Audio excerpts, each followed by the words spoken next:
अस्सलामुअलैकुम व्यूअर्स, हम स्टडी कर रहे हैं वर्ब की डिफरेंट काइंड्स को और इस सिलसिले में हम वर्ब की एक और काइंड द इन्फिनिटिव जो है इसको स्टार्ट करने जा रहे हैं इस वीडियो से।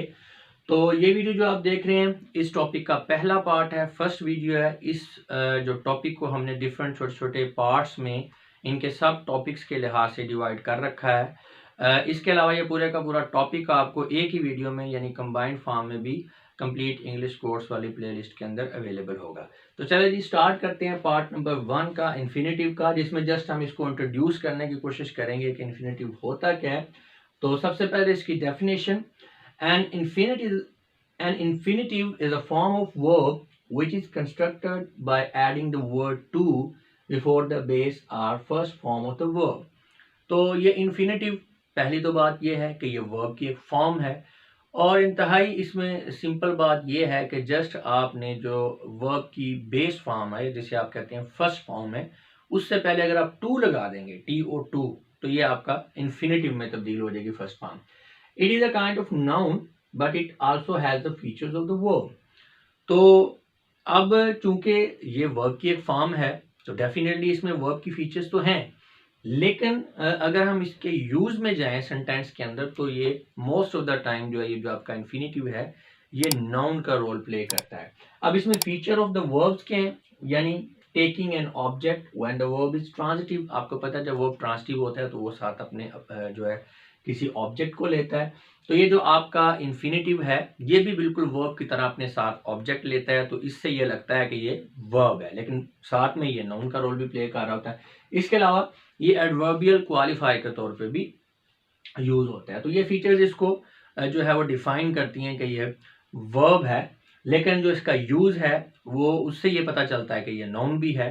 तो लिहाजा in short and infinitive may be regarded as a verb noun, हम इसे वर्ब नाउन कहेंगे, यानी कि ये आधा वर्ब है और आधा नाउन है, यानी इसके अंदर वर्ब और नाउन दोनों की खसूसियात पाई जाती हैं। एग्जाम्पल्स में आपको पता है बेस फॉर्म हमारी जो है वर्ब्स की रीड, गो, वॉक, कम, स्लीप है, तो इससे पहले हमने टू लगा दिया तो ये हमारा इन्फिनिटिव बन गया। The uses of infinitive and gerund are alike because they both are verbal noun।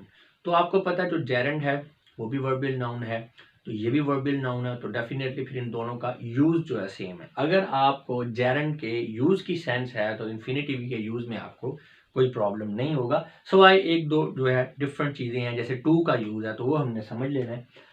तो अभी एग्जाम्पल्स में देखते हैं। तो solve this problem is very difficult. अब यहाँ पे टू सॉल्व जो है ये हमारा इन्फिनिटिव है। सेंटेंस की अगर आप सेंस में जाएं तो टू सॉल्व जो है ये जो हमारा वर्ब इज है इसके सब्जेक्ट के तौर पे यूज हो रहा है। ये मैंने लिख भी दिया ब्रैकेट में ताकि आपको याद रहे। इस तरह लेकिन ये सब्जेक्ट तो के तौर पे तो यूज हो रहा है। अच्छा चलें आगे चलते हैं। To perform our duties are obligation.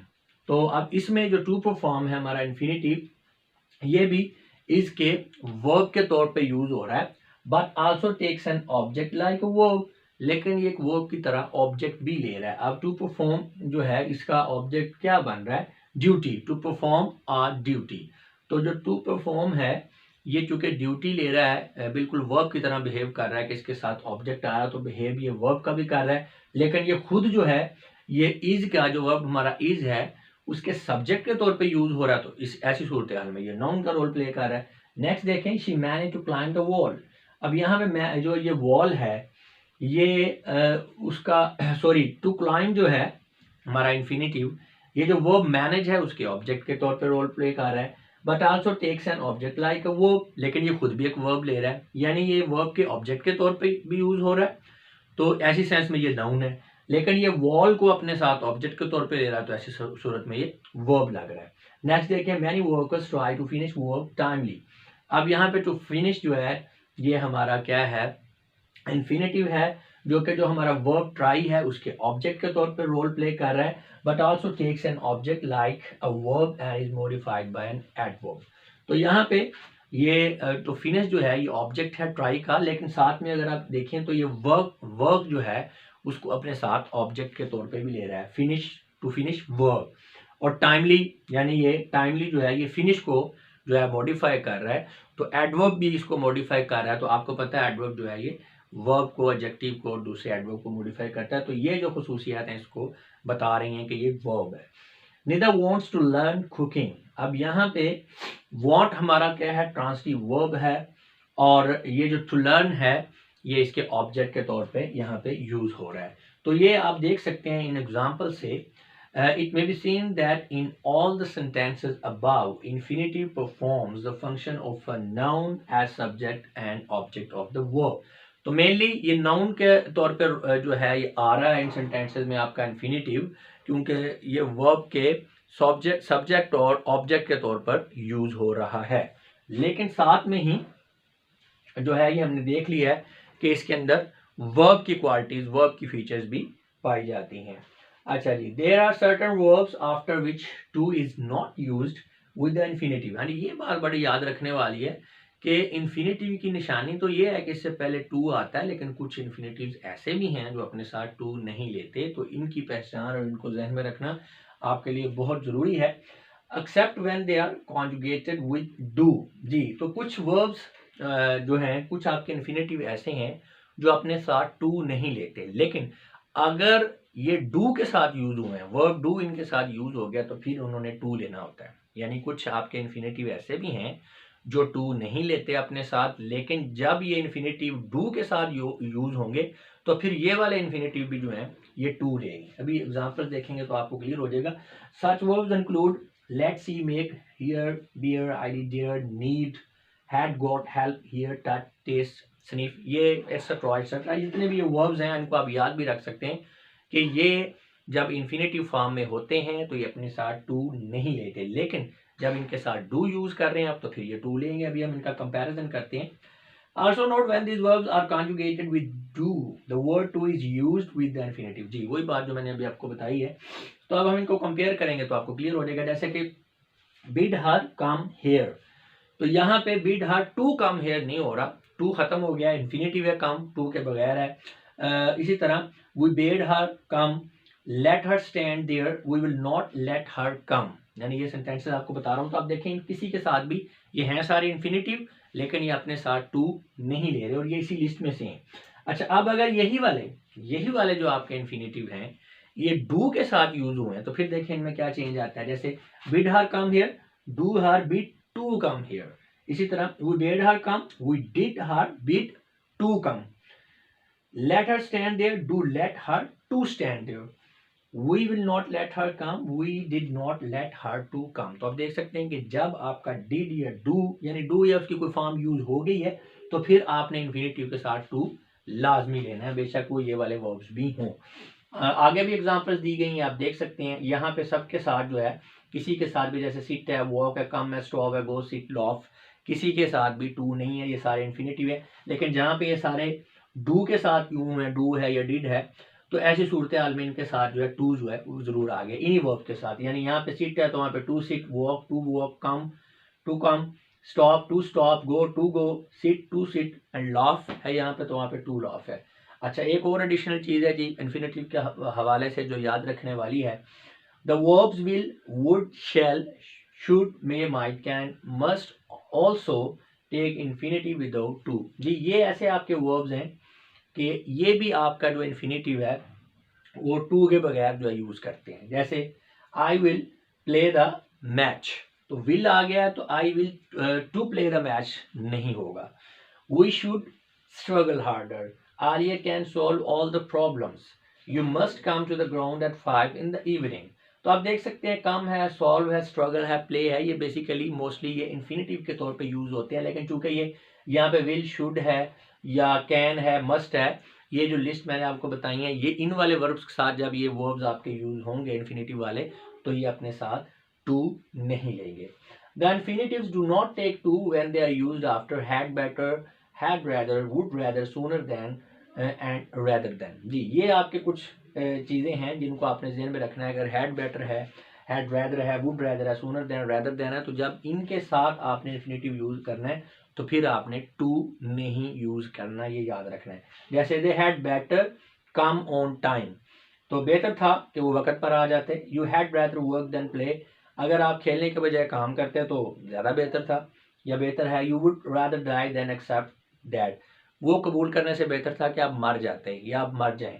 तो यहाँ पे आप देख सकते हैं यहाँ पे टू नहीं है, ये जो अंडरलाइन है ग्रीन ये आपके इन्फिनेटिव है, लेकिन ये टू के बगैर है। अगर हम इनको इस तरह से करेंगे, they had better to come on time, या you had rather to work, या she would rather to die than to accept, तो ये गलत हो जाएगा। इसमें देखें ना, यहाँ पे नॉर्मली अगर लगता है ऐसे कि टू होगा, जैसे she would rather die than to accept that, तो टू जो है मोस्टली स्टूडेंट्स यूज कर लेते हैं क्योंकि इसमें थोड़ी सी सेंस फील होती है कि टू यहाँ पे ठीक है, लेकिन गलत है। जब वुड आ गया तो फिर आपने देन टू एक्सेप्ट दैट नहीं होगा, देन एक्सेप्ट दैट जो है वो यूज करना है। लेकिन ये आपका पार्ट 1 था इन्फिनेटिव में। नेक्स्ट पार्ट में हम देखेंगे इन्फिनेटिव की टाइप्स को और फिर एक्टिव एंड पैसिव यूज को, डिफरेंट इसी तरह से छोटे छोटे जो हैं टॉपिक्स हैं जिन्हें हम ये कह सकते हैं कि ये जो हमारा मेन टॉपिक इन्फिनेटिव है इसके सब टॉपिक्स हैं।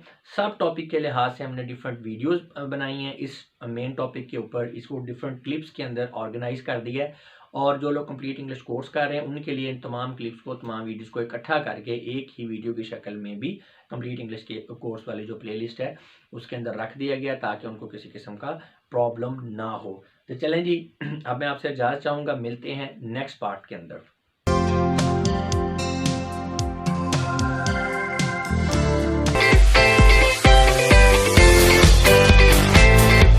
व्यूअर्स, हम स्टडी कर रहे हैं इन्फिनेटिव के टॉपिक को और इस वीडियो में हम जानने की कोशिश करेंगे कि इन्फिनेटिव जो है इसकी कैटेगरीज कितनी होती हैं या इसकी क्लासिफिकेशन क्या है। तो चलो स्टार्ट करते हैं जी। Classification of infinitive, the infinitive may be classified into two categories according to its forms. तो फॉर्म्स के लिहाज से जो इसकी फॉर्म है, जो दिखने में ये जैसा नजर आ रहा है, फॉर्म के लिहाज से हम इन्फिनेटिव को दो क्लासेस में या दो कैटेगरीज में जो है इसको डिवाइड करते हैं। सबसे पहले है to infinitive. To infinitive, it's a type of infinitive with which the marker of infinitive to is expressed, यानी ये ऐसा इन्फिनेटिव होता है जिसके साथ आप टू लगाते हैं। मार्कर ऑफ इन्फिनेटिव, क्योंकि हमने पहले भी पढ़ा है कि ये टू जो है जब किसी वर्ब की फर्स्ट फॉर्म के साथ टू लगा दिया जाए तो इन्फिनेटिव बन जाता है। तो आप कह सकते हैं कि ये एक तरह की आइडेंटिफिकेशन है आपका इन्फिनेटिव की, कि अगर उससे पहले यानी किसी वर्ब से पहले टू है तो आइडेंटिफिकेशन है कि ये इन्फिनेटिव है, तो इसलिए हम इसे मार्कर ऑफ इन्फिनेटिव कहते हैं। तो ऐसे तमाम इन्फिनेटिव जिनके साथ मार्कर ऑफ इन्फिनेटिव यानी कि टू लगा हुआ है वो हमारे क्या कहलाएंगे, टू इन्फिनेटिव। जैसा कि इन सेंटेंसेस में लिखा हुआ है, to go, to study, to learn, to climb, ये जो अंडरलाइन वर्ड्स हैं ये सारे आपके टू इन्फिनेटिव हैं। सेंटेंसेस में लिख दिया है ताकि आपको उसमें मजा जो है ज़्यादा क्लैरिटी आ जाए। I want to go, they went to study, Nida is going to learn cooking, she managed to climb the wall. Next जो कैटेगरी है वो बेयर इन्फिनेटिव की है, ये प्लेन इन्फिनेटिव। बेयर का मतलब आपको पता है, जैसे हम कहते हैं बेयर फुट, ठीक है ना, इसका मतलब है बगैर किसी जूती के, नंगे पाँव। तो बेयर इन्फिनेटिव का मतलब है कि टू के बगैर, ठीक है ना। इसी तरह प्लेन का मतलब है सादा, तो सादा इन्फिनेटिव। तो बेयर इन्फिनेटिव या प्लेन इन्फिनेटिव के नाम से ही आपको पता चलता है कि यहाँ पे बात कर रही है कि जो टू इन्फिनेटिव है इसके साथ मार्कर ऑफ इन्फिनेटिव टू लगा हुआ है। ये वो वाले आपके इन्फिनेटिव है जिनके साथ जो आपका मार्कर ऑफ इन्फिनिटी यानी कि टू नहीं लगेगा। जैसा कि it's a type of infinity with which the marker of infinity to is not expressed, the bare infinitive is used only after certain verbs. हाँ जी, अब इसमें आइडेंटिफिकेशन का इशू आपको हो सकता है क्योंकि टू जो है उसमें तो क्लियर है कि जब टू लग गया है वर्ब के साथ तो आपको पता है कि ये इन्फिनेटिव है, लेकिन यहाँ पे जो कि टू नहीं है तो फिर बड़ा मुश्किल हो जाता है आपके लिए इस चीज़ को आइडेंटिफाई करना कि ये इन्फिनेटिव है या नहीं है। तो उसमें सर्टन वर्ब्स हैं, उनको जहन में बैठा लें, तो ये उनके साथ ही जो है ये यूज होता है। जैसे let, see, make, hear, bear, bid, dare, need, had, got, help, hear, touch, taste, sniff etcetera. तो इसको आप इन वर्ब्स को जहन में रख लें। तो ये आपके इन्फिनेटिव फॉर्म में यूज होते हैं, इनसे पहले टू नहीं लगता, यानी ये इन्फिनेटिव में जब यूज हो रहे हैं तो इनके साथ टू नहीं लगेगा।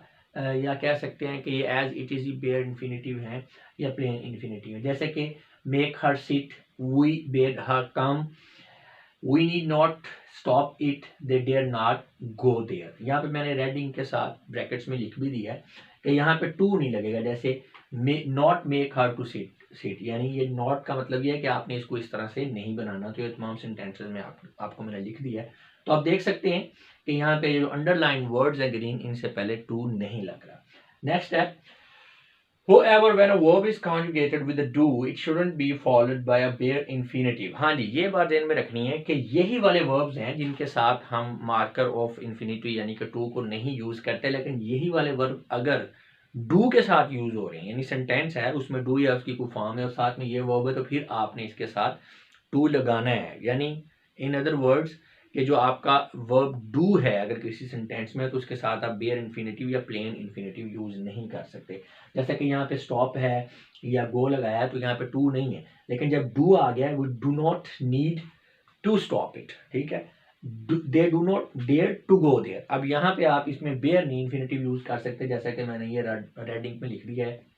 नॉट का मतलब ये होता है, पहले इसने लिखा हुआ कॉमा से पहले कि आपको ये समझाने के लिए कि नॉट यानी इस तरह से आपने नहीं लिखना। Not we do not need stop it, not they do not dare go there, यानी इस तरह से नहीं होगा। ये आपके करेक्ट सेंटेंसेस है।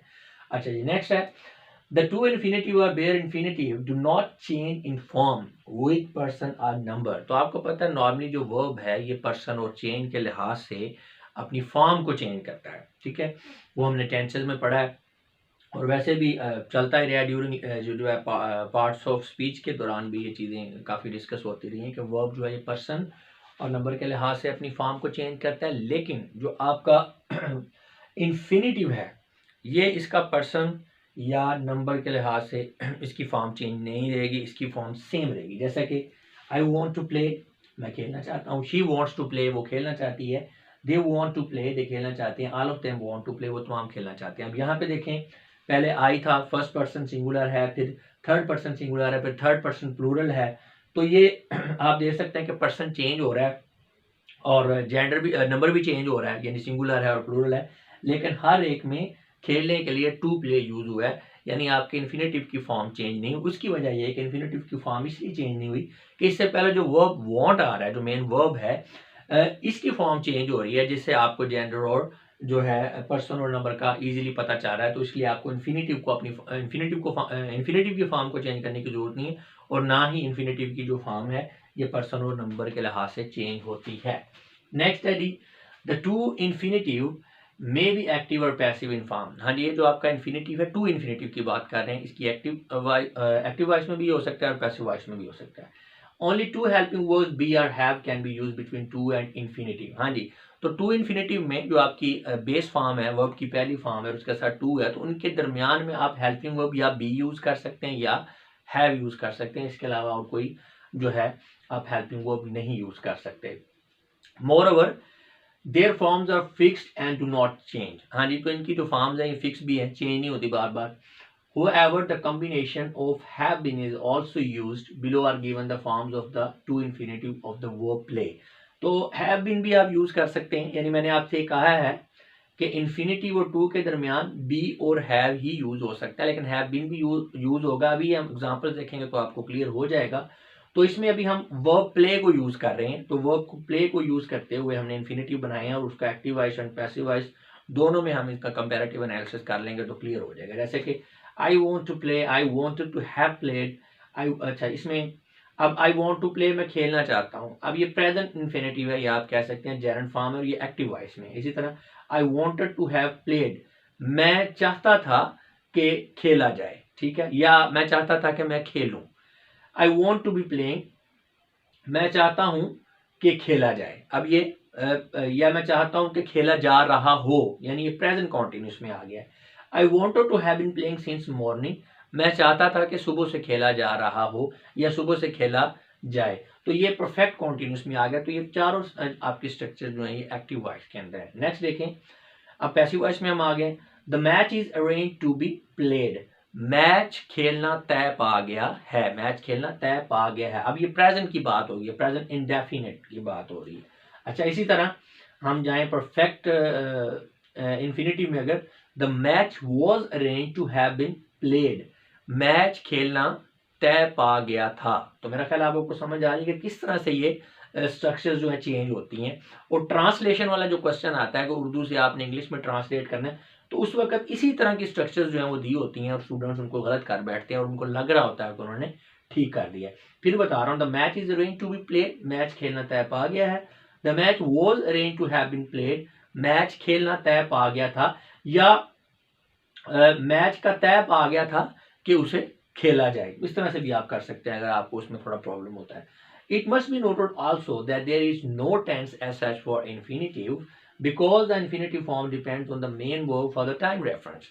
जी बिल्कुल इसी तरह जैसा हमने यहाँ पे देखा था कि जो इन्फिनिटिव है या बेयर इन्फिनिटिव है ये पर्सन और नंबर के लिहाज से अपनी फॉर्म चेंज नहीं करते, बिल्कुल इसी तरह टेंस के लिहाज से भी जो है ये अपनी फॉर्म चेंज नहीं करते, यानी टाइम रेफरेंस के लिहाज से ये अपनी फॉर्म चेंज नहीं करते। उसकी वजह यह है कि इनकी फॉर्म रहनी सेम है।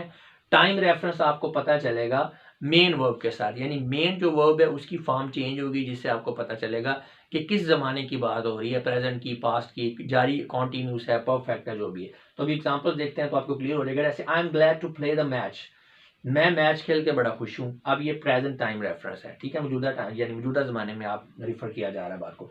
आई was glad to play the match, मैं मैच खेल के बड़ा खुश था। अब ये पास्ट टाइम रेफरेंस है। I shall be glad to play the match, मैं मैच खेल के बड़ा खुश हूँगा। अब ये फ्यूचर टाइम रेफरेंस हो गया। अच्छा I wanted to play the match, मैं मैच खेलना चाहता हूँ, ठीक है, या I wanted to play the match, मैं चाहता था कि मैच जो है वो खेला जाए। अब यहाँ पे future with reference to past time, basically match अभी फ्यूचर में खेलना जाना है, खेला गया नहीं, लेकिन वॉन्टेड आ गया, तो बेसिकली बात पास्ट की हो रही है। रेफर जो है वो पास्ट को किया जा रहा है कि मैं चाहता था कि मैच जो है वो खेला जाए। अच्छा जी, आई एम ईगो टू प्ले द मैच, मैं मैच खेलना चाहता हूँ। अब यहाँ पे भी फ्यूचर टाइम जो है बात फ्यूचर की हो रही है, लेकिन रेफरेंस जो है प्रेजेंट टाइम को देखा ना। यहाँ पे I wanted to play the match, अब मैच फ्यूचर में खेलने की बात हो गई है, लेकिन रिफर किया जा रहा है पास्ट टाइम को, ठीक है ना, आई वॉन्टेड। और यहाँ पे भी फ्यूचर में मैच खेलने की बात हो रही है, लेकिन रिफर किया जा रहा है प्रेजेंट टाइम को। I am eager to play the match, मैं मैच खेलने का बड़ा इश्तियाक है मुझे। नेक्स्ट है जी, do you expect me to be playing all the time, क्या आप चाहते हैं कि मैं हर वक्त खेलता रहूं। अब यहाँ पे ये एक तो बात ये टू बी प्लेइंग, ये कॉन्टिन्यूस है। अब रेफरेंस जो है reference to the present and future time, तो ये रेफरेंस जो है आपका यानी पास्ट का तो है नहीं, तो मैं हर वक्त खेलता रहूं, इसका मतलब है अभी भी खेल रहा हूं और नेक्स्ट में भी मैं खेलूंगा। तो बात कंटिन्यूस है और बात प्रेजेंट और फ्यूचर की है, यानी जो रेफरेंस है वो प्रेजेंट एंड फ्यूचर को दिया जा रहा है। तो इस तरह से आपने इन स्ट्रक्चर्स को स्टूडेंट समझने की कोशिश करनी है। इसमें एक छोटा सा नोट है, स्ट्रक्चर्स है to have plus infinitive, to have plus infinitive and to have been plus infinitive constructions are often used to express past time as shown in the above sentences. हाँ जी, आप देख सकते हैं जैसे कि I wanted to have played, ये जो मैंने कहा है टू हैव प्लस इन्फिनिटिव है, ये स्ट्रक्चर आपके सामने है, टू हैव प्लस प्लेड है, तो पास्ट टाइम रेफरेंस के लिए है। तो इसी तरह to have been plus infinitive, ये यहाँ पे I wanted to have been playing since morning, तो ये भी आपका पास्ट टाइम रेफरेंस है। तो पास्ट टाइम को मेंशन करने के लिए टू हैव जो है या टू हैव बीन आप यूज कर सकते हैं। मैंने यहाँ पे पहले भी लिखा हुआ है कि आप जो है हैव आएगा या बी आएगा और हैव के साथ आप हैव बीन का कॉम्बिनेशन जो है ये भी यूज कर सकते हैं।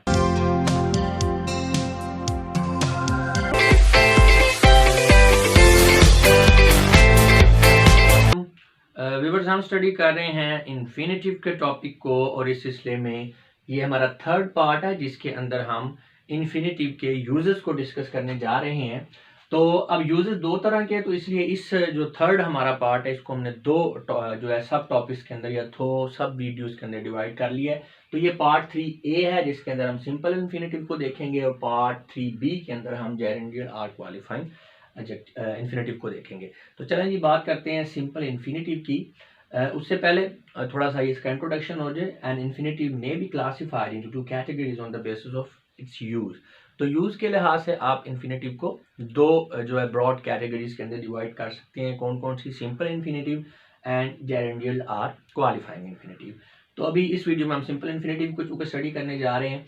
तो सिंपल इन्फिनिटिव क्या होता है? When an infinitive acts like a noun it's called as simple infinitive and so it may be used as। जी, तो जब आपका infinitive है सिंपली वो एक नाउन के तौर पर यूज हो रहा है सेंटेंस में, जो उसकी सेंस है सेंटेंस की उसके लिहाज से वहाँ पे नाउन जो है उसकी सेंस दे रहा है, तो इसे हम कहते हैं ऐसे इन्फिनिटिव को सिंपल इन्फिनिटिव। अब इसके यूजेस देखते हैं कि जो आपका सिंपल इन्फिनिटिव है वो किस तरह से यूज हो सकता है, उसके क्या डिफरेंट यूजेस हैं एक सेंटेंस के अंदर। तो सबसे पहले ये यूज होगा as a subject of verb. तो सेंटेंसेस में इसका यूज देखते हैं। To solve this problem is very difficult, to perform our duty is our obligation, to secure a job is not easy, to err is human. अब यहाँ पे जो underline words हैं ये सारे के सारे क्या हैं, ये आपके इन्फिनेटिव हैं। और अगर सेंटेंस की सेंस में, सेंटेंस की स्ट्रक्चर को ज़रा समझने की कोशिश करें तो ये सारे के सारे सेंटेंस में नाउन के तौर पर यूज़ हो रहे हैं। वो इसलिए क्योंकि ये यहाँ पे एज एन सब्जेक्ट यूज हो रहे हैं। ये देखें सब्जेक्ट ऑफ वर्ब, तो वर्ब के सब्जेक्ट के तौर पे यूज हो रहे हैं। तो आपको पता है सब्जेक्ट जो है या कोई नाउन हो सकता है या प्रोनाउन हो सकता है। तो यहाँ पे मैंने लिख भी दिया है, ये जो आपका टू सॉल्व है ये subject of the verb is है। आपका जो टू परफॉर्म है ये आपका subject of the verb is है, but also takes an object like a verb. तो ये टू परफॉर्म आ ड्यूटी, तो ये ड्यूटी जो है ये इसका आप कह लें कि ऑब्जेक्ट बन रहा है। तो आपको पता है कि वर्ब जो है इसकी ये एक आप कह लें पहचान होती है कि ये अपने साथ ऑब्जेक्ट लेता है। तो यहाँ पे नो डाउट ये सब्जेक्ट के तौर पर रोल प्ले कर रहा है टू परफॉर्म, और नाउन है लेकिन ये वर्ब की तरह अपने साथ ऑब्जेक्ट जो ड्यूटी लगा हुआ है वो भी ले रहा है। तो लिहाजा ये आपका वर्बियल नाउन है। नेक्स्ट है to secure a job is not easy. अब यहाँ पे भी टू सिक्योर जो है ये सब्जेक्ट है और ये वर्ब इज है, और इसी तरह टू एर जो है ये भी आपका सब्जेक्ट बन रहा है वर्ब इज का। नेक्स्ट आ जाता है ऑब्जेक्ट ऑफ ट्रांसिटिव वर्ब, यानी जो आपका इन्फिनेटिव है वो ट्रांसिटिव वर्ब के ऑब्जेक्ट के तौर पे भी यूज हो सकता है। तो सिंपल है, वो जो भी वर्ब जो अपने साथ ऑब्जेक्ट लेता है यानी लाजमी होता है उसकी सेंस को कंप्लीट करने के लिए, तो ट्रांजिटिव ही होता है। इसीलिए हम ये कह रहे हैं कि object of transitive verb. Simply हम ये नहीं कह रहे कि object of verb, object of transitive verb. Nida want to learn cooking. She managed to climb the wall. Many workers try to finish our work timely. अब यहाँ पे underline word जो है ये आपके इन्फिनेटिव है, और सेंटेंस की स्ट्रक्चर में जाए तो ये यहाँ पे जो है ट्रांसिटिव वर्ब के ऑब्जेक्ट के तौर पे यूज हो रहे हैं। कैसे, यहाँ पे वर्ब वांट है तो टू लर्न जो है ये वांट का ऑब्जेक्ट बन रहा है। इसी तरह मैनेज वर्ब है तो टू क्लाइंब जो है इसका ऑब्जेक्ट बन रहा है। लेकिन जो टू क्लाइंब जो है ये नो डाउट मैनेज का जो है ऑब्जेक्ट तो बन रहा है, लेकिन ये वॉल को अपने साथ ले रहा है एज एन ऑब्जेक्ट, यानी ये भी किसी का ऑब्जेक्ट बन रहा है और आगे इसका भी कोई ऑब्जेक्ट है। तो लिहाजा ये वर्ब और नाउन दोनों तरह से बिहेव कर रहा है। तो many workers try to finish work timely. अब यहाँ पे वर्क ट्राई का ऑब्जेक्ट बन रहा है टू फिनिश, लेकिन ये नेक्स्ट आगे वर्क जो है टू फिनिश जो है ये वर्क को ले रहा है एज एन ऑब्जेक्ट। तो लिहाजा ये वर्ब और नाउन के तौर पर रोल प्ले कर रहा है। और इसमें एक चीज ये है कि ये जो आपका टाइमली है, टाइमली ये आपका एडवर्ब है। तो चूंकि ये आपका टू फिनिश जो है उसको क्वालिफाई कर रहा है, ठीक है। तो आपको पता है कि एडवर्ब जो है वो जब किसी चीज़ को क्वालिफाई करता है तो या तो वो वर्ब होता है या वो एडजेक्टिव होता है या वो कोई दूसरा और एडवर्ब होता है। तो यहाँ पे टाइमली जो है ये चूंकि फिनिश को क्वालिफाई कर रहा है तो इट मीन्स सिंपल है कि जो टू फिनिश है ये वर्ब के तौर पर भी यूज हो रहा है। तो इसमें यानी वर्ब वाली खुसूसियात भी हैं, लेकिन सेंटेंस की स्ट्रक्चर के लिहाज से ये नाउन है क्योंकि ये ऑब्जेक्ट यूज हो रहा है वर्ब ट्राई का, तो लिहाजा ये वर्बियल नाउन है। इसी तरह दो और एग्जांपल्स हैं। I do not want to study. अब वर्ब वांट का जो है ये ऑब्जेक्ट है to study. We like to play hockey. अब जो आपका वर्ब लाइक है उसका ऑब्जेक्ट मान रहा है to play.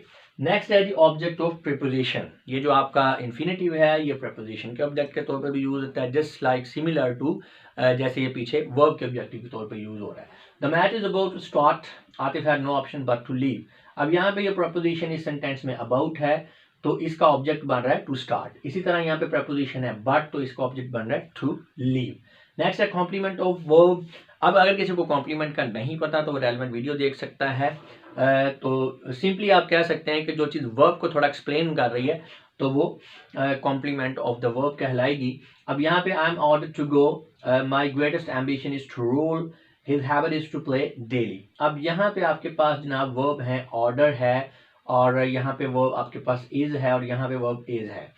I am ordered, अब ये जो टू गो है ये बेसिकली एक्सप्लेन कर रहा है ऑर्डर को। इसी तरह टू रूल जो है ये एक्सप्लेन कर रहा है इज को, और जो टू प्ले है वो एक्सप्लेन कर रहा है इज को। तो ये सारे आप देख सकते हैं कि टू गो जो है ये आपका कॉम्प्लीमेंट बन रहा है ऑर्डर का, टू रूल जो है ये कॉम्प्लीमेंट बन रहा है इज का, और जो टू प्ले है ये कॉम्प्लीमेंट बन रहा है इसका। नेक्स्ट है कॉम्प्लीमेंट ऑफ ऑब्जेक्टिव। तो जैसे वर्ब का कॉम्प्लीमेंट होता है इसी तरह ऑब्जेक्टिव का भी कॉम्प्लीमेंट होता है, यानी ऐसे वर्ड्स जो ऑब्जेक्ट को जो है ऑब्जेक्टिव को मजीद थोड़ा एक्सप्लेन कर रहे हैं तो वो कॉम्प्लीमेंट ऑफ द ऑब्जेक्टिव कहलाएंगे। लेकिन ये जो कॉम्प्लीमेंट है इसके ऊपर पूरा एक अलग से वीडियो बनी हुई है, लिंक ने जो डिस्क्रिप्शन में शेयर कर दिया है। अगर आपको कॉम्प्लीमेंट की कन्फ्यूजन है ये क्या होता है तो आप उस वीडियो को देखें, क्लियर हो जाएगा। अच्छा, यहाँ पे अब Aliya saw him work. We guided them go. अब इस सेंटेंस में जो ऊपर वाले सेंटेंस में हिम ऑब्जेक्टिव है और नीचे वाले सेंटेंस में them. Alia saw him, Alia ने उसे देखा। वी गाइडेड देम, हमने उन्हें गाइड किया। अब ये जो आगे वर्क और गो है ये मजीद उनको एक्सप्लेन कर रहे हैं ऑब्जेक्टिव को ही। हमने आलिया ने उसे देखा, क्या करते देखा, काम करते हुए देखा। हमने उनको गाइड किया, किसके लिए गाइड किया, गो, जाने के लिए। तो लिहाजा यहाँ पे वर्क और जो है यह है वर्क और गो ये कॉम्प्लीमेंट ऑफ ऑब्जेक्टिव है। वर्क हिम का कॉम्प्लीमेंट है और गो जो है ये डैम का कॉम्प्लीमेंट है। अच्छा, जब ये आपका इन्फिनेटिव जो है ये कॉम्प्लीमेंट ऑफ ऑब्जेक्टिव के तौर पे यूज हो रहा है तो आपने एक चीज को हमेशा जहन में रखना है, और स्टूडेंट्स ये अक्सर गलती करते हैं। Alia saw him to work, we guided them to go, तो ये गलत हो जाएगा। It must be noted that when an infinitive is used as a complement of an object, it doesn't take the word to before it। जी, जब आपने जो infinitive है उसको ऑब्जेक्टिव के कॉम्प्लीमेंट के तौर पर लेना है तो फिर आपने कभी भी इसके साथ टू यूज नहीं करना, जैसे ऊपर हर एक इन्फिनेटिव के साथ जो है वो टू यूज हुआ है। तो ये जी हमारा यूज था इन्फिनेटिव का। सिंपल इन्फिनेटिव के तौर पे यूज होता है। नेक्स्ट वीडियो में चलते हैं, वहां पे हम देखेंगे जेरेंडियल आर क्वालिफाइंग जो है इन्फिनेटिव, इसको हमने किस तरह से यूज करना है। वैसे ये पूरे का पूरा टॉपिक जो है यूजेज वाला, इसके ऊपर भी एक कंबाइंड वीडियो है। ये जो इन्फिनेटिव वाला टॉपिक है इसके ऊपर भी एक कंबाइंड वीडियो, यानी सारे पार्ट्स को इकट्ठा करके एक ही वीडियो की शक्ल में कंप्लीट इंग्लिश कोर्स वाली प्लेलिस्ट के अंदर भी रख दिया गया। अगर आप इस सारे टॉपिक को कंप्लीट ही एक ही बार में एक ही वीडियो में देखना चाहते हैं तो आप प्लेलिस्ट के अंदर जाके इसको देख सकते हैं।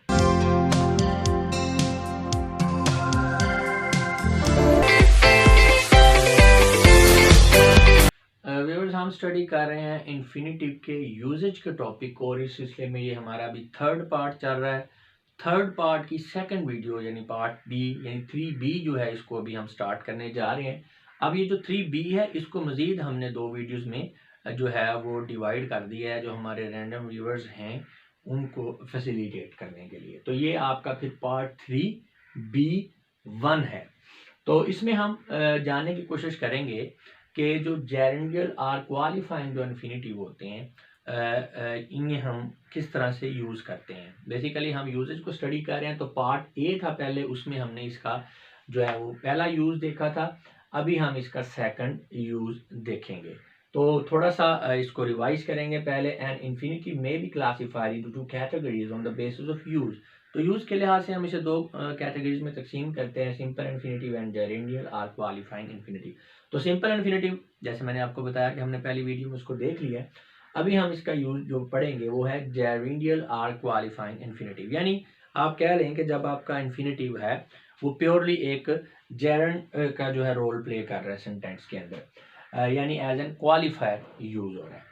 वह जब ये सिंपल इन्फिनेटिव के तौर पे यूज होता था तो वहाँ पे प्योरली जो है सिंपली नाउन के तौर पे यूज होता था, और यहाँ पे जो है जब ये जेरेंडियल यूज है तो इसमें ये क्वालिफायर के तौर पे यूज हो रहा है। When an infinitive is used to qualify verb, adjective, noun or sentence, it's called as gerundial or qualifying infinitive which is used as। जी, तो ये एज ए क्वालिफायर किसको क्वालिफाई करेगा, वर्ब को, एडजेक्टिव को, नाउन को और किसी सेंटेंस को, पूरे के पूरे सेंटेंस को भी ये क्वालिफाई कर सकता है। तो इसी बेस के ऊपर हमने इसके यूज जो हैं उसको हमने समझना है। तो चलें जी स्टार्ट करते हैं। वर्ब क्वालिफायर, तो सबसे पहले ये एक वर्ब क्वालिफायर के तौर पे यूज होता है। आपको पता है वर्ब क्वालिफायर क्या होता है, उसे एडवर्ब कहते हैं। तो सिंपली ये एडवर्ब के तौर पे यूज हो सकता है। जैसे I want to play, she come to see her brother, he decided to resolve that issue. अब इन तमाम जो तीनों सेंटेंसेस हैं उसमें पहले सेंटेंस में वर्ब है आपका वांट, दूसरे सेंटेंस में आपका वर्ब है केम, एंड जो सेकंड आपका सेंटेंस है उसमें आपका वो थर्ड सेंटेंस में आपका वर्ब है डिसाइड। तो इनके आगे अंडरलाइन जो वर्ब्स हैं ये आपके इन्फिनेटिव हैं। सेंटेंस की सेंस को ज़रा समझें तो आपको पता चल जाएगा कि बेसिकली ये क्वालिफाई कर रहे हैं अपने से पहले मौजूद वर्ब को और एक्सप्लेन कर रहे हैं पर्पस को, यानी किसी न किसी पर्पस को। जैसे कि सेकंड स्टेंस में she came to see her brother, तो टू सी जो है ये बेसिकली वर्ब के बारे में बता रहा है कि जो केम आया, कम यानी आना, किस लिए आया गया है, for the purpose of seeing her brother, भाई को देखने के पर्पस के लिए आया गया है। So it can be observed that in all the sentences above, the infinitive performs the function of an adverb. Next है qualifier of an adjective. The job is difficult to do. The match is impossible to play. The food is delicious to eat. We are ready to leave. अब ये 4 sentences हैं, इन चारों के चारों sentences में आपको पता है कि पहले में डिफिकल्ट, दूसरे में इम्पॉसिबल, तीसरे में डिलीशियस और चौथे में जो आपका वर्ड रेडी है ये आपके एडजेक्टिव के तौर पर यूज हो रहे हैं, क्योंकि ये जो है सेंटेंस का जो सब्जेक्ट है उसको ये क्वालिफाई कर रहे हैं, नाउन को क्वालिफाई कर रहे हैं, तो एडजेक्टिव है ये वर्ड्स। अब इन वर्ड्स को आगे एक्सप्लेन कर रहा है, वो कर रहा है हमारा इन्फिनेटिव। तो डिफिकल्ट से बाद जो है टू डू, इम्पॉसिबल के बाद टू प्ले, डिलीशियस के बाद टू ईट और रेडी के बाद टू लीव, ये जो अंडरलाइन वर्ड्स हैं ये अपने से पहले मौजूद जो है एडजेक्टिव को मजीद एक्सप्लेन कर रहे हैं, उसको क्वालिफाई कर रहे हैं। तो लिहाजा यहाँ पे भी ये एडवर्ब के तौर पर यूज हो रहे हैं। आपको पता है कि जो एक एडजेक्टिव को क्वालिफाई करने वाला वर्ड होता है उसे हम एडवर्ब ही कहते हैं। It can be observed that in all above sentences the infinitive performs the function of an adverb. Next आ जाता है जी qualifier of noun। तो sentences देखें, this is time to go, she doesn't need any place to live, we have remarkable success to celebrate, this is water to drink। अब इन चारों के चारों sentences में one by one देखें तो इनमें noun जो है आपका यानी वर्ब के बाद नाउन यूज हुआ है। यहाँ पे टाइम है, ये प्लेस है, ये सक्सेस है और ये वाटर, ये नाउन है।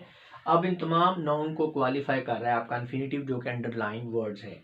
जैसे टाइम, टाइम क्या है, नाउन है, तो इसको क्या चीज एक्सप्लेन कर रही है, टाइम टू गो, वक्त, क्या वक्त या कौन सा वक्त, जाने का वक्त। इसी तरह प्लेस, कौन सी प्लेस, किस लिए, यानी जो भी आगे एक्सप्लेनेशन है, टू लिव, रहने के लिए। तो लिहाजा यहाँ पे जो आपके इन्फिनेटिव है ये नाउन को क्वालिफाई कर रहे हैं। It can be observe that in above sentences the infinitive performs the function of an adjective. Definitely जो वर्ड किसी नाउन को क्वालिफाई करता है उसे हम एडजेक्टिव कहते हैं। तो पहले हमने देखा है कि आपका जो इन्फिनेटिव है वो एज एन एडवर्ब यूज हो रहा है। अब यहाँ पे आपका जो इन्फिनेटिव है ये एज एन एडजेक्टिव यूज हो रहा है। तो डेफिनेटली चाहे एडवर्ब है या चाहे एडजेक्टिव है, ये दोनों ही क्वालिफायर होते हैं। और हमारा टॉपिक भी यही है कि हम इन्फिनेटिव को स्टडी कर रहे हैं कि एज एन क्वालिफायर जो है ये कैसे यूज होता है। उसके बाद है क्वालिफायर ऑफ सेंटेंस।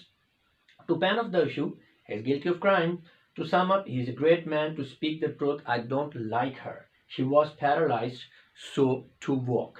अब इनमें देखें ना, ये जो आपका इन्फिनेटिव जो है जिस पार्ट में सेंटेंस के यूज हुआ है, आप गौर से समय ज़रा गौर करें, गौर से समझने की कोशिश करें कि जो इन्फिनेटिव वाला आपका पार्ट है सेंटेंस का, वो सेंटेंस के दूसरे पूरे के पूरे पार्ट को क्वालिफाई कर रहा है। जैसे कि to pen of the issue, किसके लिए जी, यानी आप बात को कंप्लीट कर रहे हैं, कंक्लूड कर रहे हैं कि वो जनाब गिल्टी ऑफ क्राइम है। इसी तरह टू सम अप, आप सम अप कर रहे हैं, वही कंक्लूड कर रहे हैं, तो किस लिए कर रहे हैं, इसका मतलब ही इज अ ग्रेट मैन। तो ये वाला जो आपका पार्ट है इस दूसरे पार्ट को क्या कर रहा है, क्वालिफाई कर रहा है। टू स्पीक द ट्रुथ, अगर सच बोला जाए, किस लिए बोला जाए, आई डोंट लाइक हर, मैं उसे जो है वो लाइक नहीं करता। तो ये आप कह सकते हैं कि यहाँ पे जो आपके इन्फिनेटिव्स हैं ये आपके क्वालिफाई कर रहे हैं अगला जो पार्ट है पूरे को पूरे सेंटेंस को।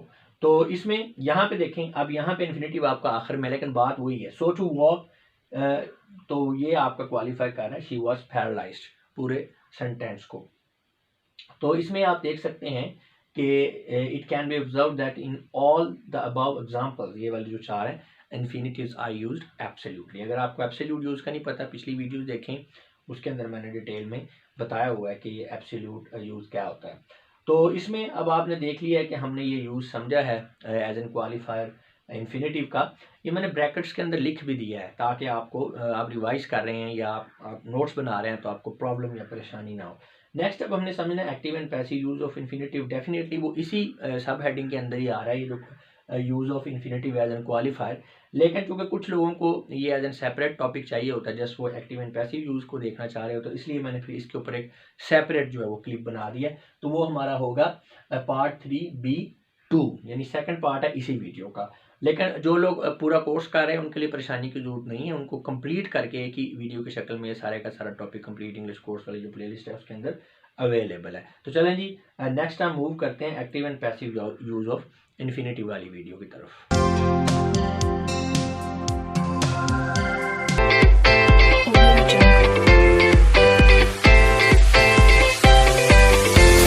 व्यूअर्स, हम स्टडी कर रहे हैं इन्फिनेटिव के यूजेज के टॉपिक को और इस सिलसिले में ये हमारा थर्ड पार्ट है।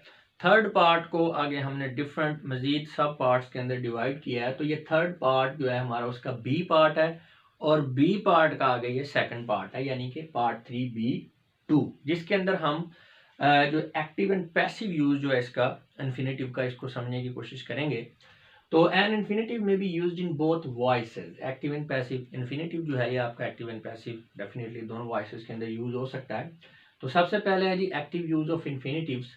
When an infinitive is used in active voice it may have present or perfect form. तो एक्टिव वॉइस में जब भी ये होता है आपका इन्फिनेटिव, तो इसकी जो फॉर्म्स है वो या प्रेजेंट होगी या इसकी परफेक्ट होगी।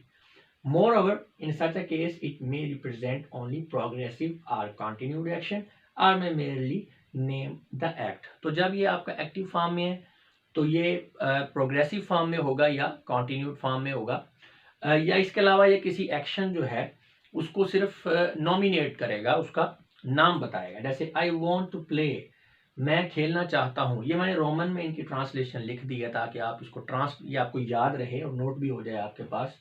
ये ग्रीन कलर में जो ब्रैकेट्स हैं उनमें मैंने रोमन में इनकी ट्रांसलेशन लिखी हुई है। तो मैं खेलना चाहता हूँ। अब यहाँ पे बेसिकली ये है तो प्रेजेंट इंडेफिनिट टेंस, लेकिन बेसिकली खेलने का जो काम है उसको ये एक तरह से उसका नाम बता रहा है, ये एक्ट को नॉमिनेट कर रहा है। प्रेजेंट इंडेफिनिट टेंस, मैं खेलना चाहता हूँ, तो ये आपका एक्टिव वॉइस में सेंटेंस है। नेक्स्ट है I want to have played, ये अब आपका प्रेजेंट परफेक्ट टेंस है, प्रेजेंट परफेक्ट टेंस। तो इसमें अगर ट्रांसलेशन में जाएं I want to have played तो ये बनेगी मैं चाहता था कि खेला जाए, या मैं चाहता था कि खेला जा चुका हो। तो इसमें एक नोट है नीचे, द टू फॉर्म, ये टू हैव फॉर्म, ये टू हैव प्लेड है तो ये बेसिकली टू हैव फॉर्म है एक्टिव वॉइस में इन्फिनेटिव की। To have form is usually used to express past time. तो ये जब आप टू हैव फॉर्म यूज कर रहे हैं तो उसका मतलब है पास्ट टाइम को एक्सप्रेस कर रहे हैं, जैसे कि यहाँ मैंने आपको ट्रांसलेशन में लिख के दिखाया। नेक्स्ट है I want to be playing, अब ये आपका प्रेजेंट कॉन्टिन्यूस टेंस है, तो इसकी ट्रांसलेशन ये बन रही है मैं चाहता हूँ कि खेला जा रहा हो, मैं चाहता हूँ कि खेला जा रहा हो, ये प्रेजेंट आपका कॉन्टिन्यूस है। नेक्स्ट देखें I want to have been playing since morning, तो अब ये सिंस फॉर का यूज आ गया, तो ये बात तो आपको पता है कि ये परफेक्ट कॉन्टिन्यूस टेंस है जहाँ पे सिंस फॉर यूज हुआ है, और वांटेड यूज हुआ है तो डेफिनेटली ये पास्ट है, तो ये पास्ट परफेक्ट कॉन्टिन्यूस टेंस आपका बन रहा है। इसकी ट्रांसलेशन को भी जरा समझ लें, I wanted to have been playing since morning, इसकी ट्रांसलेशन ये बनेगी मैं चाहता था कि सुबह से खेला जा रहा होता, और यानी मैं चाहता था कि सुबह से खेला जा रहा होता, ये भी आप इस तरह से भी ट्रांसलेट कर सकते हैं और इस तरह से भी कर सकते हैं, मैं चाहता था कि सुबह से खेला जा रहा हो। तो ये ट्रांसलेशन जो है ये मैंने साथ में इसलिए लिख दी है कि असल में बात यह है कि जब आप ट्रांसलेट कर रहे होते हैं अपनी नेटिव लैंग्वेज से इंग्लिश में, यानी उर्दू से इंग्लिश में ट्रांसलेट कर रहे हैं, जो भी आपकी नेटिव लैंग्वेज है उससे आप इंग्लिश में ट्रांसलेट कर रहे हैं, तो ये एक्टिव एंड पैसिव यूज जो है ना इन्फिनेटिव का, इसमें आप गलतियां करते हैं। और होता यह है कि जो मैसेज आप देना चाह रहे हैं, जो आपका जो रीडर है जो आपके लिखे हुए को पढ़ रहा है उसको मैसेज कुछ और मिल रहा होता है, वो गलत परसीव कर रहा होता है, और यही तो प्रॉब्लम है।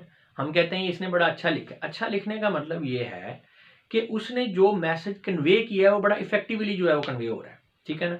यानी आपके माइंड में जो पिक्चर है अगले बंदे के माइंड में वही पिक्चर बन रही है, जो आप मैसेज कन्वे कर रहे हैं एग्जैक्टली वो मैसेज जो अगला बंदा परसीव कर रहा है, तो ये है कम्युनिकेशन।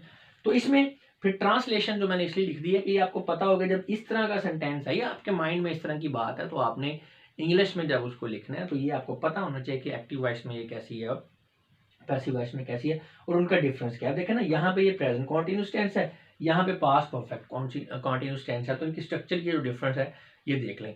और ट्रांसलेशन की बात मैं इसलिए कर रहा हूँ कि जब इंग्लिश आपकी नेटिव लैंग्वेज नहीं है, ये आपकी सेकंड लैंग्वेज है, तो जब भी आपने इंग्लिश में लिखना है तो डेफिनेटली पहले आप जो है वो आपका अपनी लैंग्वेज के अंदर कोई भी सोच आ रही होती है और उसको आप इंग्लिश के अंदर ट्रांसलेट कर रहे होते हैं अपने माइंड के अंदर। तो हाँ, ये बात लग रहा है कि बहुत ज़्यादा जब प्रैक्टिस हो जाती है तो सोचते भी आप इंग्लिश में। तो इसमें ये ट्रांसलेशन को आपने अपने जहन में रखना है। तो नीचे भी इसके हवाले से भी मैंने नोट को जो मेंशन कर दिया है, टू हैव बीन फॉर्म, यानी यहाँ पे देख सकते हैं टू हैव बीन प्लेइंग है, तो ये टू हैव बीन फॉर्म है, is often used to express past time. तो ये याद रखना है, टू हैव फॉर्म और टू हैव बीन फॉर्म ये यूजुअली यानी for the most of time, यानी ऑफन मैंने इसलिए लिखा है, ये नहीं कि बहुत स्ट्रिक्ट है रूल, लेकिन for most of the time जो है ये दोनों पास्ट टाइम के लिए यूज होंगी फॉर्म्स। अब हम आ जाते हैं पैसिव फॉर्म की तरफ। अच्छा, अब इसमें एक चीज़ है कि अगर एक्टिव और पैसिव वॉइस का आपको जनरली वैसे नहीं पता तो इस वीडियो से आप कुछ नहीं हासिल कर पाएंगे। आपको ये पता होना चाहिए कि एक्टिव वॉइस क्या होती है, पैसिव वॉइस क्या होती है, इनका डिफरेंस क्या है, इनका स्ट्रक्चर्स का क्या डिफरेंस है, और ये हम पैसिव में क्यों कब सेंटेंसेस को लिखते हैं, एक्टिव में क्यों लिखते हैं, ये सारी चीज़ें आपको पता होंगी तो ये आप इसको फॉलो करेंगे। अगर आपको एक्टिव पैसिव वॉइस का नहीं पता तो पहले वो सीखें, फिर इन्फिनेटिव की साइड पर आएँ। जी। तो पैसिव यूज ऑफ इन्फिनेटिव जी, when an infinitive is used in passive form it may be present and perfect form. तो जब ये पैसिव में है तो ये जो इसकी फॉर्म होगी या वो प्रेजेंट होगी या वो परफेक्ट होगी। ठीक है, यहाँ पे भी हमने लिखा हुआ है कि it may have present or perfect form. तो इसमें आप देखें, आप the match is arrange to be played, the match is arrange to be played. अब ये आपका पैसिव में स्ट्रक्चर है आपकी और प्रेजेंट इंडेफिनिट है, या इसे आप कह रहे हैं कि इन्फिनेटिव के यहाँ पे जेरेंडियल जो फॉर्म है वो यूज होगी टू बी प्लेड। तो इसमें इसकी जो ट्रांसलेशन है वो बन रही है मैच खेलने का इंतजाम हो गया है, यानी मैच खेलने का इंतजाम हो गया, the match is arrange to be played. तो ये आपका पैसिव फॉर्म है। अच्छा, मैच खेलने का इंतजाम किया किसने, ये आपको पता नहीं चल रहा, इसीलिए ये पैसिव में लिखा गया सेंटेंस है। थोड़ा सा बता भी दूं मैं आपको कि पैसिव वॉइस में हम सेंटेंस तब लिखते हैं जब जनरली बात हो रही है, आपको ये नहीं पता कि काम करने वाला कौन है, सब्जेक्ट का आपको नहीं पता, तो जब जनरली बात कर रहे हैं तो फिर हम इसे पैसिव वॉइस में लिखते हैं। अब मैच के जो इंतजाम है उसके होने के बारे में बताएगी, ये किया किसने ये हमें कोई पता नहीं, इसलिए हमने इसको पैसिव वॉइस में लिखा है। The match was arrange to have been played since morning. अब ये आपका परफेक्ट इन्फिनेटिव है क्योंकि सिंस का आ गया यूज और हैव बीन भी यूज हुआ है। तो इसमें अगर इसकी ट्रांसलेशन देखें तो इस तरह से होगी, सुबह से मैच खेलने का इंतजाम हो रहा था, सुबह से मैच खेलने का इंतजाम हो रहा था, या सुबह से मैच खेलने का इंतजाम किया जा रहा था। तो ये आप ट्रांसलेशन को आपने जहन में रखना है जब एक्टिव एंड पैसिव वॉइस आपकी इन्फिनेटिव की आपने समझनी है। और फिर आपने कुछ प्रैक्टिस भी करनी है कि कुछ इस तरह के जो सेंटेंसेस हैं उसको लेके आप जो है इनको कन्वर्ट करके देखें, और आगे हम भी करवाएंगे आपको प्रैक्टिस एक्सरसाइज, तो इंशाल्लाह उससे भी आपको काफ़ी हद तक जो है क्लियर हो जाएगा। नोट की यहाँ पे भी मैंने नोट दे दिया, to have been form is often used to express past time.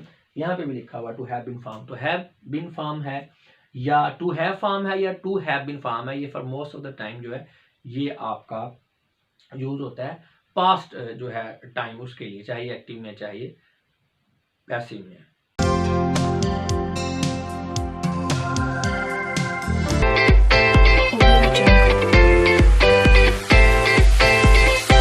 Viewers, हम स्टडी कर रहे हैं इन्फिनेटिव के टॉपिक को, और इस सिलसिले में अभी हम एक प्रैक्टिस एक्सरसाइज को सॉल्व करने की कोशिश करेंगे। हमारे जो पुराने व्यूअर्स हैं उनको पता है कि काम कैसे करना है, तो अपना काम स्टार्ट कर सकते हैं। नए लोगों को थोड़ा सा गाइड करना चाहूँगा। व्यूअर्स, हम अपने चैनल पे इंग्लिश को इस तरह से पढ़ा रहे हैं कि जब भी हम किसी टॉपिक को कवर करवाते हैं तो उसके आखिर में एक या एक से ज़्यादा प्रैक्टिस एक्सरसाइजेज को ज़रूर सॉल्व करवाते हैं। ये प्रैक्टिस एक्सरसाइजेज एक तरह से सेल्फ टेस्ट होती हैं क्योंकि यहाँ पे आंसर्स अलग दिए होते हैं और क्वेश्चन अलग दिए होते हैं, तो आप अपने जो है आपने सॉल्व किया है क्वेश्चंस को, उनको चेक करके अपना रिजल्ट जो है वो असेस कर सकते हैं। उससे आपको डबल फ़ायदा होता है, एक तो ये है कि आपको प्रैक्टिस मटेरियल मिल गया, दूसरा ये है कि आपकी सेल्फ जो है एवेल्युएशन होगी। तो बिल्कुल इसी तरह अभी हमारा टॉपिक चल रहा है इन्फिनेटिव का, ये ख़त्म हुआ है, उसके बाद हमने 2 प्रैक्टिस एक्सरसाइजेज रखी हैं, एक पहले थी, अब ये सेकंड सेल्फ टेस्ट है आपका। 2 इसलिए कि जब टॉपिक को कवर कर लेते हैं तो पहली एक्सरसाइज या एक से ज़्यादा एक्सरसाइज इसलिए देते हैं कि एक एक्सरसाइज को करने के बाद आपका रिजल्ट अगर पुअर है तो इसका मतलब अभी आपको टॉपिक को मज़ीद समझने की ज़रूरत है, पीछे जाएं, टॉपिक को पढ़ें, फिर आप सेकंड एक्सरसाइज सॉल्व करें। तो इसी तरह अगर रिजल्ट आपका फिर पुअर आ रहा है तो फिर पीछे जाकर थर्ड को करें। तो यहाँ पे भी 2 एक्सरसाइजेज हैं, पहली एक्सरसाइज को सॉल्व करेंगे आप तो आपको समझ आ जाएगी कि अगर आपका रिजल्ट अच्छा है तो फिर सेकंड पे आ जाए, नहीं तो फिर पहली को सॉल्व करने के बाद पीछे जाएं और दोबारा टॉपिक को स्टडी करके इस एक्सरसाइज के ऊपर आएँ। तो अब यहाँ पे हमने काम इस तरह से करना है, इस साइड पे ये 20 क्वेश्चन हैं, इस साइड पे ये आंसर्स दिए गए हैं, आपने स्क्रीनशॉट ले लेना है, आंसर्स को आपने पहले नहीं देखना, आपने यहाँ से देखते हुए अपने जो है वो खुद से इनको सॉल्व करना है अपनी नोटबुक के ऊपर, फिर आपने रिजल्ट्स को इन आंसर्स के साथ टैली कर लेना है, आपका रिजल्ट आपके सामने होगा, आपको समझ आ जाएगी कि किस हद तक आपको टोकर क्लियर हुआ है। तो क्वेश्चन जो है इनका फॉर्मेट्स हम डिफरेंट रखते हैं, हर एक एक्सरसाइज में कोशिश होती है ताकि डिफरेंट तरीके से आपको प्रैक्टिस करने का मौका मिले। तो अब इसमें ज़रा बता देता हूँ कि क्वेश्चन का फॉर्मेट क्या है। इसमें क्वेश्चन ये है, use the infinitive to combine together each pair of sentences given as under. हाँ जी, एक क्वेश्चन के अंदर 2 सेंटेंसेस दिए गए हैं, आपने उन 2 सेंटेंसेस को एक सेंटेंस में यानी सिंगल सेंटेंस में कन्वर्ट करना है इन्फिनेटिव को यूज़ करते हुए। तो बड़ी ज़बरदस्त और हेल्दी एक्सरसाइज है, जब आप इसको करेंगे तो बड़ा क्लियर हो जाएगा आपको कि आपको इसका कॉन्सेप्ट इन्फिनेटिव का क्लियर है या नहीं है। तो यहाँ पे एक सेंटेंस में आपको सॉल्व करवा के दिखा भी देता हूँ, जैसे she has emerge to opulence from poverty and misery। ये पहला सेंटेंस है, फिर इट इज दूसरा जो सेंटेंस है इट इज हाईली अप्रिशिएबल। तो अब यहाँ हमने इसको एक सेंटेंस में कन्वर्ट कर दिया और साथ में हमने इन्फिनेटिव को यूज किया। It's highly appreciable for her to have emerge to opulence from poverty and misery. तो ये तो होगी इस एक्सरसाइज के हवाले से बात। इसके अलावा जो है ये मैं आपसे बहुत सारी बातें शेयर करना चाहता हूँ प्रैक्टिस एक्सरसाइज के सॉल्व करने के हवाले से भी, क्यों हमने इनको इस तरह से अरेंज किया है या प्रैक्टिस क्यों ज़रूरी है इंग्लिश लैंग्वेज को सीखने के लिए। ये सारी बातें जो कि हर एक वीडियो में रिपीट नहीं हो सकती क्योंकि एक्सरसाइज का सिलसिला तो चलता रहेगा। तो मैंने नीचे जो है इसी वीडियो के डिस्क्रिप्शन में एक लिंक दे दिया है एक पुरानी प्रैक्टिस एक्सरसाइज का, जिसके अंदर मैंने ये सारी बातें जो है बड़ी डिटेल के साथ कॉम्प्रीहेंसिवली स्टूडेंट्स को समझाई हैं। अगर आप फर्स्ट टाइम इस वीडियो को देख रहे हैं तो फिर आप वहाँ पे जाके उस लिंक पे जाके उस वीडियो के अंदर ये जो मैंने डिटेल जो है डिस्क्राइब किया है डिटेल के साथ ये प्रैक्टिस एक्सरसाइज को, तो वो एक दफ़ा से सारा समझ लें। जी वीवर्स, तो यहाँ पे ये आपका जो एक टॉपिक है मेन कंप्लीट हो गया इन्फिनेटिव के हवाले से। इसमें हमने पढ़ा है बेसिकली इन्फिनेटिव होता क्या है, उसके डिफरेंट टाइप्स को स्टडी किया है, उसकी फॉर्म्स को स्टडी किया है, मेन उसका जो है हमने कॉन्सेप्ट हासिल किया, फिर हमने इन्फिनेटिव के यूज़ के ऊपर सारी बात की है। तो ये अब आपका एक टॉपिक है, ये कंप्लीट हो गया। डिफरेंट पार्ट्स में हमने भी इसको ऑर्गेनाइज कर दिया और कंप्लीट इंग्लिश कोर्स वाली जो प्ले लिस्ट है उसके अंदर भी हमने इसको कंबाइन करके रख दिया ताकि जो स्टूडेंट्स कोर्स कर रहे हैं उनको फैसिलिटेट किया जा सके। अच्छा, अब उसमें यह है कि ये टॉपिक जो इन्फिनेटिव का मेन टॉपिक है अभी आपका चल रहा है, ये आपकी एक वीडियो कंप्लीट हो गई है, एक टॉपिक आपका कंप्लीट है। अब नेक्स्ट टॉपिक में हम इन्फिनेटिव को ही स्टडी करेंगे, थोड़ा सा एक्सटेंसिव इसका जो है हम एनालिसिस करेंगे। उसमें हम वर्ब लाइक और नॉन लाइक जो फंक्शन है उसके ऊपर थोड़ी सी बात करेंगे, फिर हम इसका जो एडवर्बियल फंक्शन है उसके ऊपर सेपरेटली जो है बात करेंगे, फिर प्रैक्टिस एक्सरसाइजेस भी हैं। तो इन्फिनेटिव जो है ये थोड़ा कॉम्प्लेक्स है स्टूडेंट्स को समझने के लिए, इसलिए मैंने मैक्सिमम इसको एलेबोरेट किया है, बहुत ज़्यादा इसमें एक्सटेंसिव जो है आप लोगों को पढ़ाने की कोशिश की गई है। तो अब नेक्स्ट जो है हम टॉपिक जो है इन्फिनेटिव के फंक्शंस के हवाले से मेनली बात होगी और फिर इनका कंपैरिजन भी हम करेंगे जेरेंड के साथ, और इस तरह से डिफरेंट एक्सरसाइजेस भी हैं। तो इंशाल्लाह आपको बड़ा क्लियर हो जाएगा। ये टॉपिक आपका कंप्लीट है जी। यहाँ पे हमने आप यही समझ लें कि इस टॉपिक के अंदर अभी हमने जो इन्फिनेटिव है उसका जो मेन बेसिक कॉन्सेप्ट है कि ये होता क्या है और इसका यूजेजेस क्या है उसी को समझा है। तो मैं उम्मीद करता हूँ कि इसको देख लेने के बाद आपका जो है ये कॉन्सेप्ट इन्फिनेटिव के बारे में काफ़ी हद तक क्लियर हो चुका होगा। अब मैं आप लोगों से इजाज़त चाहूँगा, अपना बहुत सा ख्याल रखिएगा, आपकी समातों का बहुत बहुत शुक्रिया। खुदा हाफिज़।